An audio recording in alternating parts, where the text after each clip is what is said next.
Hello, everybody. Welcome to your BC Real Estate Guide for everyday buyers, sellers, and investors. I'm your host, Garry Voigt, alongside Don Delkey. Hello. And today we're going to talk about a controversial subject, but something that comes up all the time, and that is subject-free offers and how to make your offer the strongest offer in a multiple offer situation. So, two different things, but they both run off the basic scenario that there is multiple offers and basically competing offers, right? So we're recording this in 2023. We just bounced off one of the busiest years in real estate history, which we were seeing anywhere from 5 to 30 offers, 40 offers on some properties. And then we had the market on the decline for about 11 months. And now, like the flick of a switch, we are back into multiple offers again on some properties. Yeah, we are. So we thought it would be a great time to record this, and hopefully this can be a great tool for you if you're planning on making a competitive offer on a property anytime in the near future, because you may very well be in competing offers. So the first thing that we go over with clients is preparation. I think the most important thing when making an offer, even in general, is just having all of your ducks in a row and being prepared. And that is something that is easily done prior with the correct advice and the correct guidance. And a couple of these things that are extremely important is your pre-approval. So any client that we talk to, before we even look at houses, we instruct them to ensure that they have a firm pre-approval in place, right? Right. They have to be working with a top-notch mortgage broker for sure. Top-notch mortgage broker and or bank rep. A lot of the times we like to recommend mortgage brokers just because of availability and past experiences. We've had great experiences with mortgage brokers. So the first thing we'll tell you to do is get pre-approved and make sure you get that pre-approval letter. Not only that, but make sure it's a firm pre-approval, because how many times have we talked to folks and they've said, yeah, we've been pre-approved. I talked to the bank teller and told them how much I make, and they said I can get approved for this much. Right. Is that a true pre-approval? No. So a true pre-approval, usually your bank or mortgage broker will ask you for certain documentation, pay stubs, they'll pull your credit, they'll check employment, etc. If they haven't done that, there's a good chance that you're not fully pre-approved. Right. One of the worst things that we see is when, somebody, a bank or mortgage broker says, just let me know when you have an accepted offer, then I'll start running all those numbers. You have to do all of that prior to having an accepted offer, because if you don't, that just takes up more time to get that full pre-approval. Then you're scrambling to get documentations. It makes the whole process a lot more stressful than it has to be. So the number one thing that we recommend you do is get a firm financing pre-approval and get a letter from it. We will let you know why we want this letter coming up here. So now that you've got your full pre-approval done and in place, and you've supplied us with that pre-approval letter, we're going to talk about an inspection. So first, let's rewind it a little bit here, and let's go over the list of subjects we would typically put in if you weren't in a multiple offer correct situation. So Donna, you've reached out to me. You want to buy a townhouse. Now that's a strata property, right? A townhouse. So let's talk about the strata property first. So in a strata purchase agreement, we typically see 6 subject clauses. Right. And that is subject to financing, buyer getting suitable financing, subject to having a home inspection done, right? Subject to reviewing and approving the title of the property, subject to reviewing and approving the property disclosure for the property, subject to obtaining and approving an insurance quote, and subject to reviewing and approving the strata documents. Correct, yes. I know, a lot of subjects here. That's the 6 usual subjects that we see in strata contracts when purchasing a strata property. And it's also similar for detached. Other than reading the strata documents, it's pretty much the same list. You'd have the 5 subjects in a detached offer. Yeah, so on a detached property, Donna's right, exactly the same thing minus the reviewing the strata documents.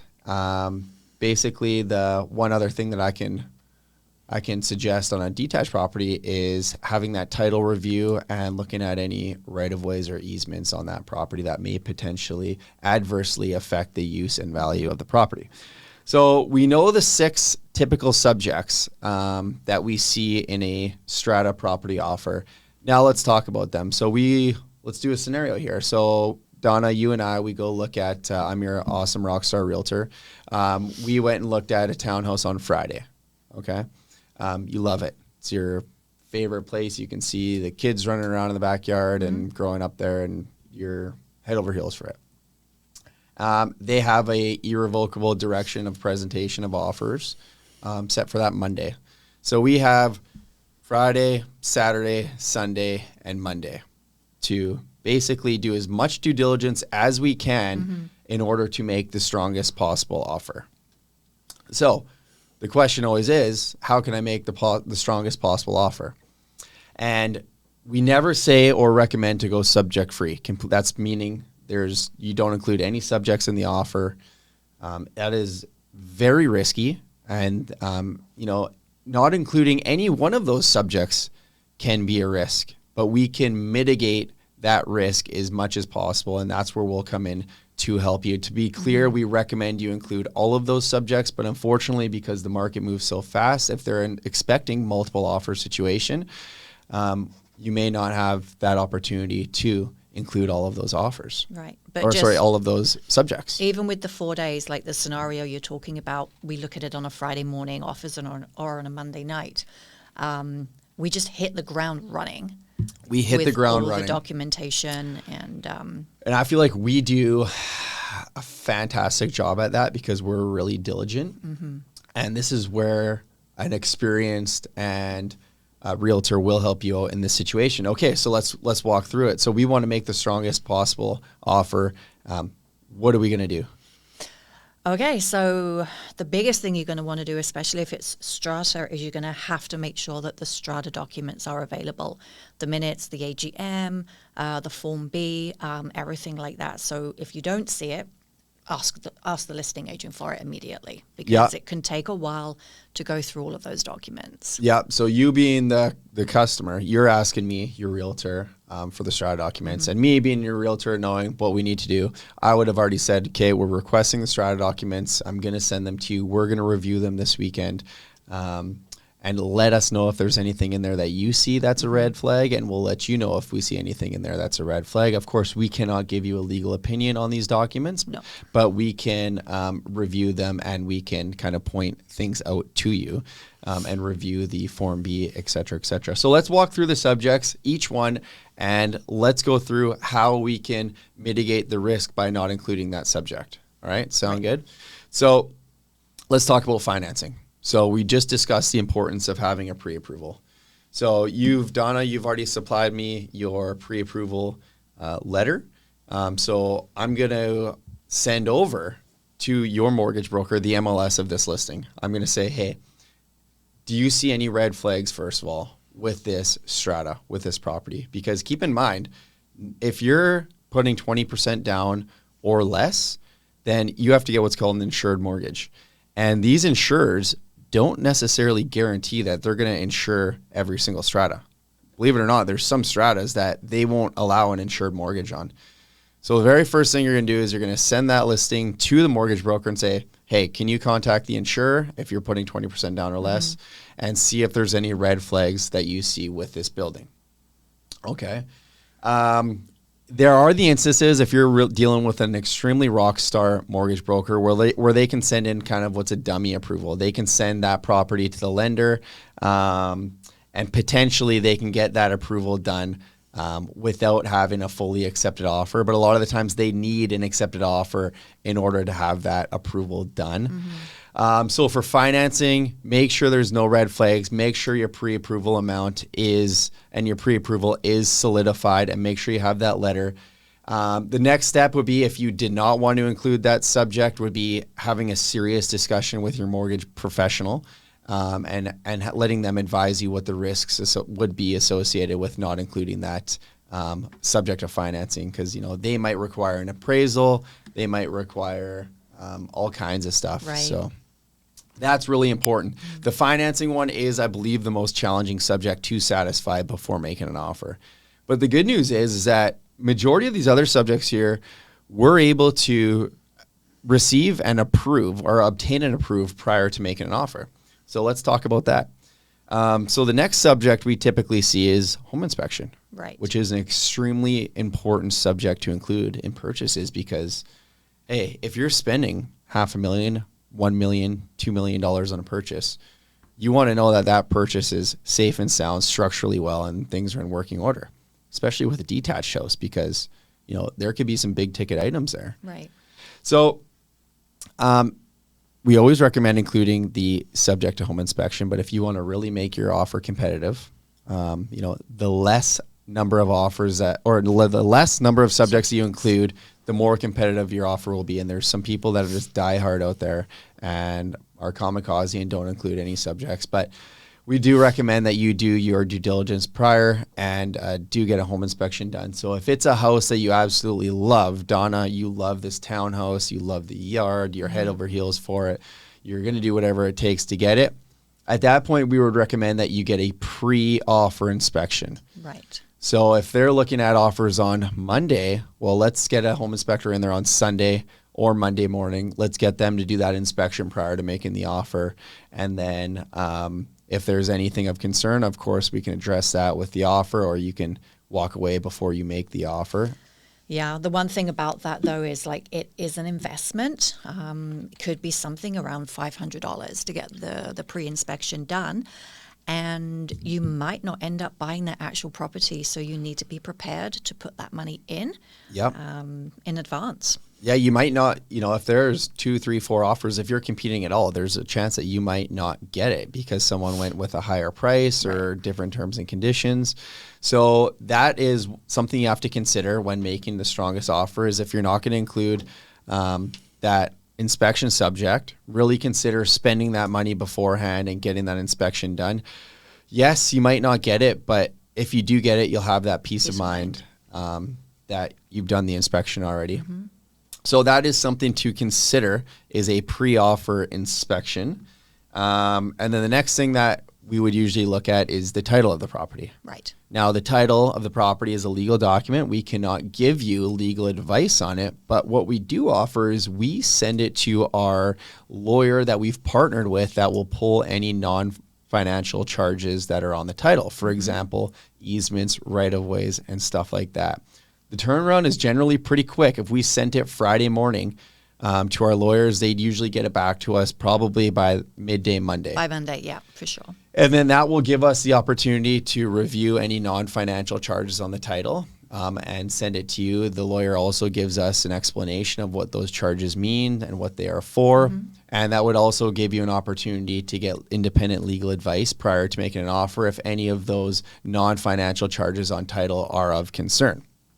For strata properties, it's less likely that there's going to be something on title that's going to be of concern. But if you're purchasing an acreage or a lot or anything like that, you certainly want to be looking at easements, right-of-ways, setbacks, stuff like that, anything on title that could affect the building on the property, building out buildings or drainage or stuff like that. So that generally we can get done before making an offer. You know, once we have that title review back, and sometimes there's nothing on title of concern. Right. And, they send it back and it takes us 5 minutes to review it with the buyer, and that subject's been satisfied. Right. And then, of course, if there is something on title that needs to be investigated further, we can reconsider adding that subject back in there. Right. But a lot of the times it's pretty straightforward. Right. So we've talked about the financing subject. We've talked about the home inspection subject. We've talked about the title review subject. Now let's talk about the property disclosure subject. So the property disclosure is around a 6-page document, which the seller fills out and answers questions about their property that they're aware of. Yeah, so it's always to the best of their knowledge when they are filling out the document. Yeah, so that's a great point. So the seller cannot knowingly lie on that document when answering yes or no. But it is to the best of their knowledge. So always keep that in mind when reviewing the PDS. It's not as solid as some people think, because a lot of the time sellers don't know a lot of stuff about their house, believe it or not. and it asks questions like, are you aware if the walls are insulated? Are you aware of any problems with the heating or plumbing? Are you aware of any problems with the water? Are you aware of any problems with this, that?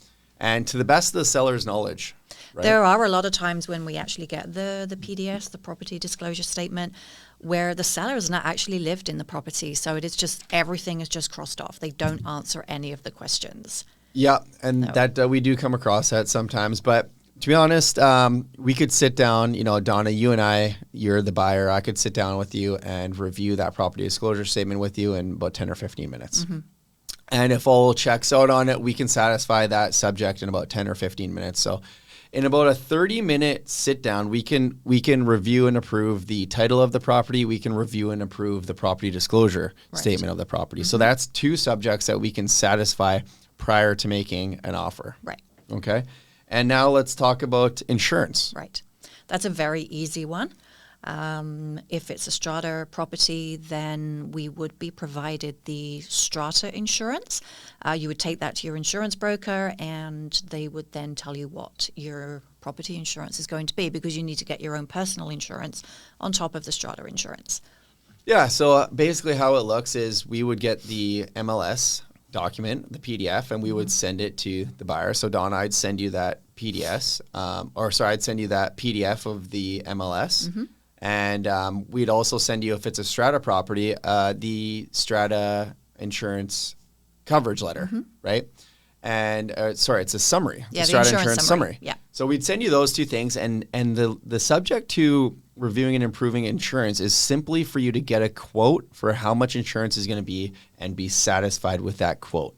Common misconception is people think that you have to have that insurance in place at the time of making the offer.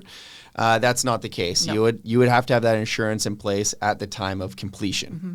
Yeah, something to look at definitely for strata properties, and this is why it's important to get the quote.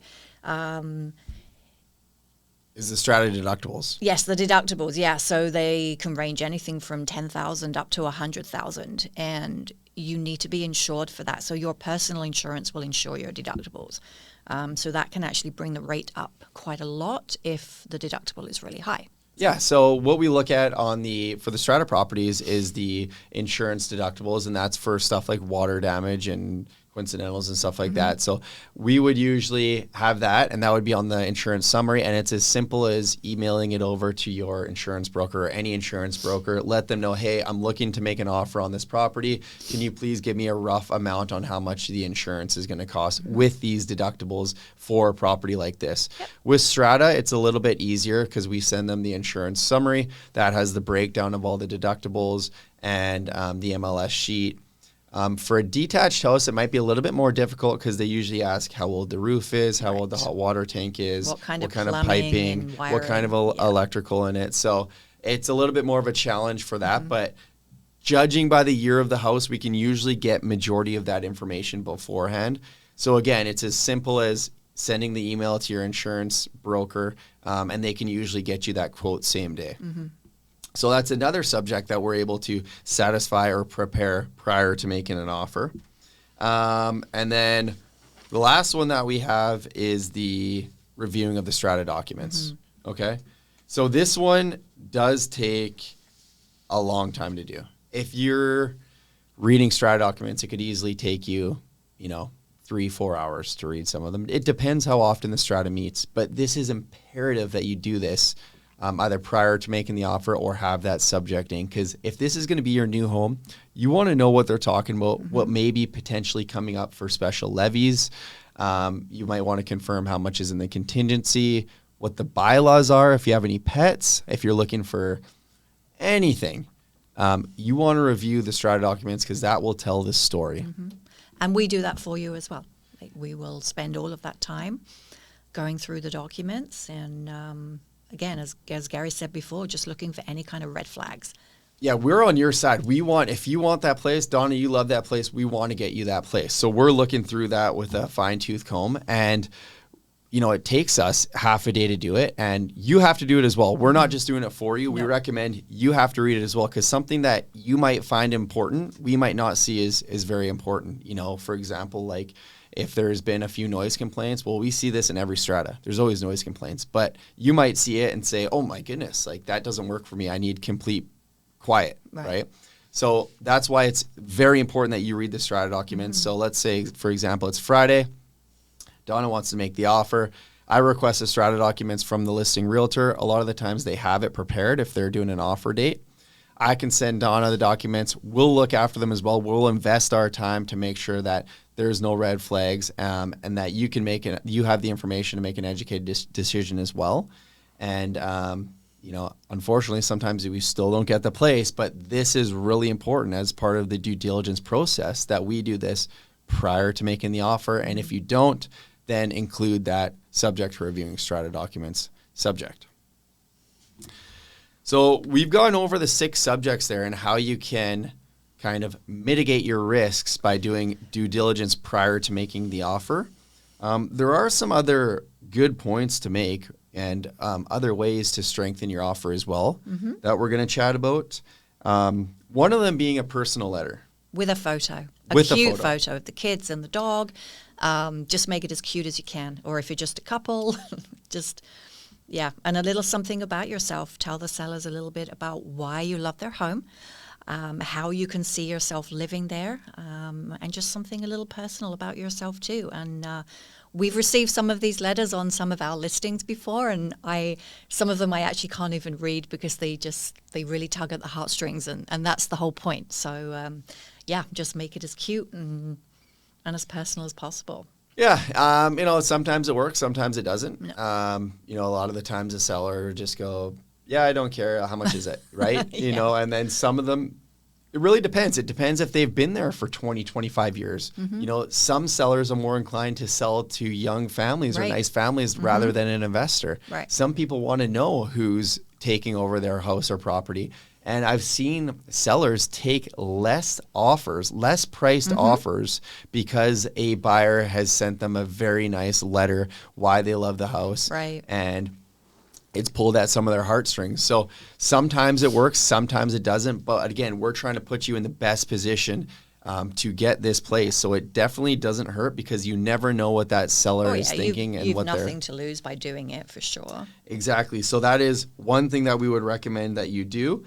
Another thing is, as we discussed before, the importance of a pre-approval letter for financing. Include that as well so they know you're serious, you've been pre-approved for a mortgage already. It doesn't have to have an amount on it. It just simply has to say you've been pre-approved by so-and-so. And the last thing, if you are going subject-free, know your risks, consult with legal counsel, independent legal advice prior to making the offer, know your risks, and include a bank draft. If you're up against 20 offers, I'm certain someone's going to include a bank draft. And again, it just shows that upon seller's acceptance, that deal is now firm. Now, let's back up on that a little bit, though. Because it's not quite yet, because everything changed with the rescission period. That's right. So even with the subject-free offer, with the deposit in trust, that deal is not firm for 3 days. Business days. 3 business days after that. Now, the BC government has introduced a new quote-unquote cooling off rescission period, which is now in effect. So even if you make a subject-free offer, your deposit's in trust, that deal is not considered firm for 3 days, 3 business days. So it does give you an opportunity to back out from the deal if you are going subject-free. Now, keep in mind, it's not without consequences. If you back out of the deal after making a subject-free offer, usually your deposit will be in trust. And at that time, you will have to pay 0.25% of the purchase price. So that's $2,500 on $1 million. So that will come out of your deposit that's in trust. So if you make an offer and you get cold feet the next day, you can use your right of rescission. You do have to pay 0.25% of the purchase price, but it does add a little extra security for making that subject-free offer if you do change your mind. And to be very clear on that, the rescission period is only for the buyer. The seller cannot rescind. Exactly. So it does give you that little bit of security if you're a buyer that you can back out within the next 3 days if you decide to. And lastly, we're going to talk about another very important factor when making an offer to be a competitive offer, and that's what does the seller want? There's not always, this price isn't always the most important thing for sellers. Right. What does a seller want? Perhaps some want specific dates. Perhaps they've already bought and perhaps they're moving into a rental at this time. Perhaps this, So What kind of dates do they want? That could be a deal breaker for some sellers. What kind of terms and conditions do they want? In a really busy market, we were seeing sellers taking less of a price because they wanted the option to rent back or extend dates if they need be. So you got to, me as the realtor for you, Donna, I'm asking the listing realtor the question, what's important to your sellers? Is it dates? Is it that they're able to take the rose bushes in the back? Is it that they... obviously price will be important for a lot of people, but what's important to them? Is there specific terms and conditions that they need or they want to see that would make our offer look more appealing to them? Right. So that's something to consider when making a strong offer. And Cap, if you're in a multiple offer situation, hopefully what we went over here was helpful in order for you to put your best foot forward and make the best offer. Keep in mind that you may only get one chance, so make sure that you put your best foot forward. A lot of the times listing realtors aren't countering multiple offers. For one, they can't, and for two, they just decide and they only call back usually the top 2 offers. Right. So keep that in mind. Don't expect a counter back. Put your best foot forward. Review the 6 subject clauses beforehand. Be prepared, see what we can do prior to making the offer. Work closely with your realtor or with us in order to mitigate risk. Consult with legal advice if needed. Work closely with your mortgage broker. Again, we'll help you out with all of this, but hopefully this educates you more on the process, how it works, and how to prepare to put your best foot forward with the strongest offer. Well, thanks for joining us for this episode. If you have any questions, of course, reach out to me directly, Garry Voigt, 604-789-2140, or you can check out our website, www.garryvoigt.com. We'll have all of these episodes up there and more educational pieces as well. Thank you so much, and have a great day.